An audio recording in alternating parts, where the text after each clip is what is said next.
Hello, happiness seekers. I'm my work psychologist Klaudia, and I'm on this journey to test drive and explore the best happiness hacks from the leading experts around the globe and share with you what I've learned. In this episode, for a very tricky letter Q, we are exploring a new concept emerging in relation to happiness and engagement in the workplace: quiet quitting. As with any new concepts, the views are divided.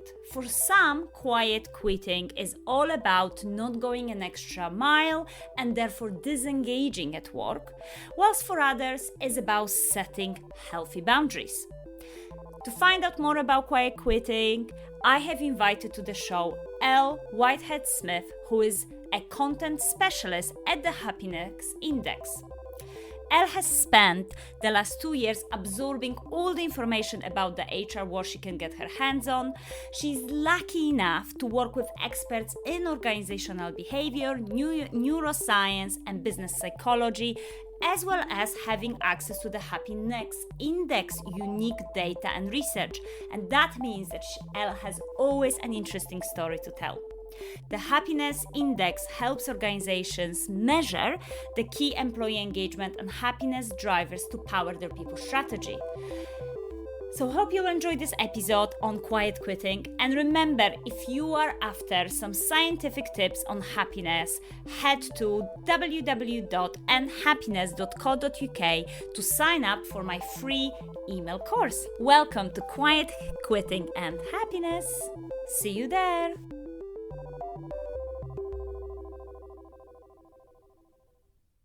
Welcome, Elle, to End Happiness. It's a beautiful sunny morning in London, so welcome. Thank you. I'm really excited to be here. Today we are tackling quite unusual topic, or definitely a new topic: quiet quitting. So I think it would be very useful to start with a definition, because I'll be honest, before I actually came across your article, I didn't know about quiet quitting. So really curious to know kind of your take on the definition. I think it's an interesting one because so many people use the term to mean so many different things. So it can be used anything from putting sensible boundaries in place in the workplace to completely giving up, coasting, letting your colleagues do the hard work. I think people are using it in different ways, and it's being kind of splashed around on social media and in HR news, but there's no real consistency about how it's being used. I think that's always quite often common with a new terminology that we that we coined. Does it only apply to workplace, or would it be also valid to say that I quietly quit maybe in certain relationships or other activities that I'm involved in my personal life, or is it something that you mainly seeing as a trend in the workplace? My work focuses mostly on HR topics, so my expertise is really in that area, and certainly it's been used there. I would be loath to use it outside of that. I think it would get confusing because the way I see quiet quitting is certainly sticking to your contract, and we don't typically have friendship or relationship contracts. I think there's other ways of describing disengaging from a relationship. Okay, brilliant. So we are in the workplace, and there is this concept of quiet quitting, which, as you said, is sticking to the contract, maybe disengaging. As you said, a little bit, there is still not a consensus of the kind of full definition. But how quiet quitting can impact our happiness? I was thinking about this question, and I actually think it's kind of the other way around. I think your happiness in the workplace is going to impact whether you quietly quit. If you are happy and engaged in your job and you feel like you're making a difference and you're invested in what you're doing, you're not as likely to quietly quit. So I think actually it really is your happiness that is going to affect how likely you are to engage in kind of the process or the behaviors that we associate with the term quiet quitting. Oh, okay. Very interesting. It's almost other way around. So if I'm not happy in the workplace, I will have higher chances of quietly quitting. Exactly. I think that's why at the happiness index we're so keen to get our customers and other organizations to measure both happiness and engagement, because I think traditionally a lot of organizations measure engagement, but if you miss out that happiness side of things, you're missing a whole slice of the pie of how people are interacting with their workplace and interacting with their jobs and seeing how they fit into an organization. Let's think about individual. I'm in the workplace. How do I recognize that I'm quietly quitting? I would say you'd probably know. I think quiet quitting is really like a drawing of hard boundaries. So if you are loving your job and loving life and you're happy and you're working 60, 70-hour days, but you're days, that would be ridiculous, but you're working 60, 70-hour weeks and you're enjoying it and you feel like you're making a difference, you're not going to stop doing that suddenly unless something happens. So I would say that really the warning symptoms are that you are feeling burnt out, that you're starting to resent spending extra hours at work, that you feel like there's too much pressure from management to do extra, to go above and beyond, that you're being given projects at work that you're not enjoying, that you're feeling unhappy. So I would say if you're happy, you're probably not quietly quitting. If you're unhappy, you're more likely to be pushing yourself towards that quiet quitting behavior. And it's quite interesting, actually, when the quiet quitting, it's almost an issue in the sense that I am not happy in my workplace. That's a kind of almost a sign that I need to be refocusing, reevaluating. But would it be possible that the quiet quitting is also almost a sign of I'm working in toxic environment, or I need to put more boundaries in? 100%. I think a lot of what we see, certainly when we read articles online about quiet quitting, it is about people putting in really sensible boundaries and putting themselves first. You read about lawyers who were working 80-hour weeks and then cut down and just did their hours. And actually, I believe that that's really healthy. And you're probably actually, in a lot of cases, going to be doing a better job if you are just working your hours. You're going to be having more time to do things that fill your cup. You're going to be having more times to exercise or spend time with friends and family or whatever that might be for you that makes you feel happy. And then when you're at work, you're going to be physically and mentally healthier and more able to perform. And I think that's what people forget, is that sometimes pushing yourself to the brink of exhaustion doesn't actually make you better at your job. And if you're spending way, way longer than your hours doing a piece of work, it might not be the best way of spending that time. It might be that cutting down on the hours and giving yourself a brain break and then coming back to it the next day fresh, when you can really focus and really crank out that work, is going to be much more productive than just sitting behind your laptop for more and more and more and more hours. And I think actually that's something that we've learned in the pandemic, right? I know that I used to stay in the office later and later and later to try and get stuff done. And since I've been working from home and had to put in more firm boundaries, I've realized that actually hours doesn't necessarily mean productivity. Yeah, absolutely. And resilience, it's not about enduring. Resilience is also about recovering and resting and finding the time to really refocus and re-energize, as you said. And sometimes, yes, we're pushing, but then, as you're saying, that there is that high probability of burnout. And that's not beneficial to us, but also not beneficial to organizations that we work for. So even if we might be feeling in the moment that great, achieving this project, if you burn out and then you won't be in the organization because of that, then that's not really beneficial for organization as well. So yeah, really interesting point. I guess when the quiet quitting might get negative is when we know that we are also unhappy. So I guess it's very different if, as you're saying, we can put the boundaries, and that's a quite positive aspect of potentially quiet quitting. I'm putting boundaries, I'm having healthier relationship with my working hours. But if I'm unhappy, I guess that's when we kind of need to think about the broader level of our engagement and happiness in the workplace. So my question would be, if I recognize that, I'm quietly quitting at my work, work. Is there a way for me to re-energize that connection and re-establish that engagement? I really think that depends on where it's coming from. So if it is you are really burning out, you're burning the candle at both ends, you are trying to do too much, and you just need more sleep, more exercise, more time with loved ones, that's something that you personally can fix, right? That's something you have control over.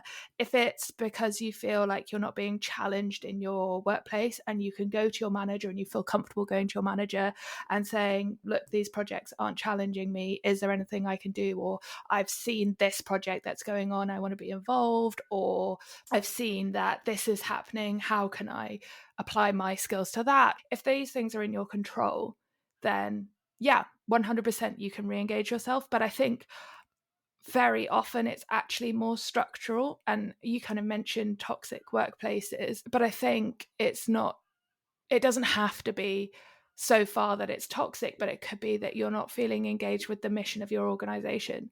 It's not necessarily always on the individual. Sometimes are structural problems that you as an individual don't have full control over. We can do as much as possible within our circle of control of how to re-energize and how to re-engage. But ultimately, I agree, there is so much structural aspects there. So if I'm a leader, if I'm a manager, and I can see that I have people quietly quitting, what can I do? The main thing is to listen. I think sometimes we want there to be a really clear delineation between work and life. And that's just not realistic. You know, sometimes things happen at home that cause stress. So if there's stuff going on in your life and you need to take a step back from work, I think as a manager, it's kind of incumbent on you to kind of recognize that and say, actually, they need a few weeks to recenter, really focus on themselves and what they're doing, and then they'll come back stronger. That's fine. I don't think we need everyone to be going above and beyond 120% all of the time. I don't think that's realistic. And if you are expecting that as a manager, it's probably a you problem with the vessel in the world.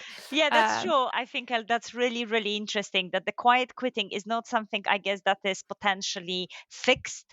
It is something that will also fluctuate depending on what's happening in the workplace and what's happening in the personal life, as you're saying. So I really like that you're speaking about those expectations of managers of, no, we cannot be always going 150%. We will be going below 100 and things will be changing. If it's not within the personal life of the person you're managing, then it is kind of incumbent on you as a manager to try and come up with some solutions.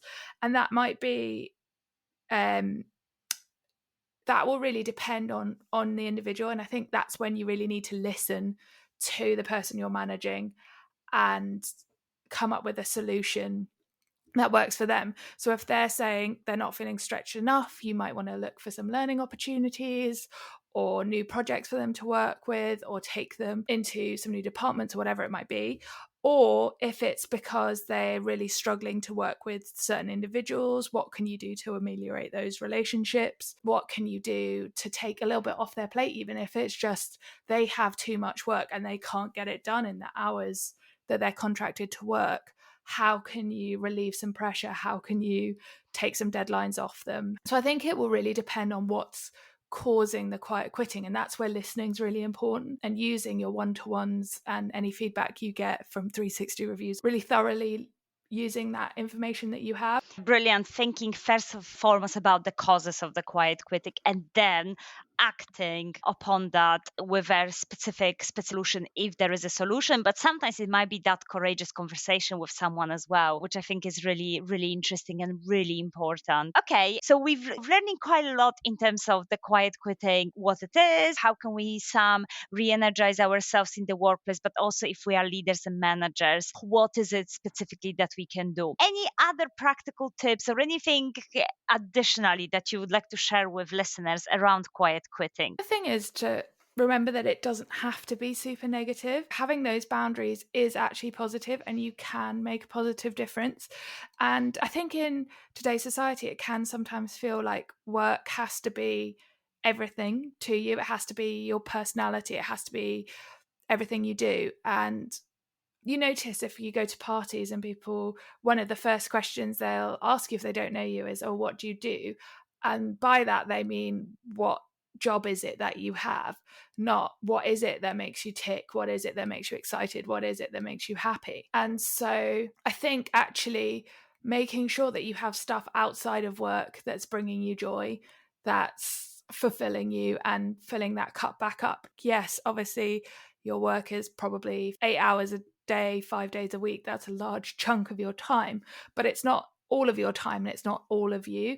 The other thing is just thinking about whether the job that you have is something that is fulfilling you as well. Like, yes, okay, we need to find fulfillment elsewhere, but if you're working for an organization that you really don't chime with their values or their mission or the work they're doing in the world, you might be able to find a new job. And it's probably better to have that open and honest conversation with yourself, maybe with your partner, with the other people who are reliant on you, before you get to a stage where you burn out and have to quit. Yeah, thank you so much. Because even the entire idea of like quiet quitting, it's such a, I think, negative phrase, that quietly. So that means behind someone's back, and quitting, obviously, you giving up. But actually, we can reevaluate our connection with the organization that we work with. It is so much more fulfilling and so much better for our well-being and happiness if we work for an organization that is in line with our values and purpose.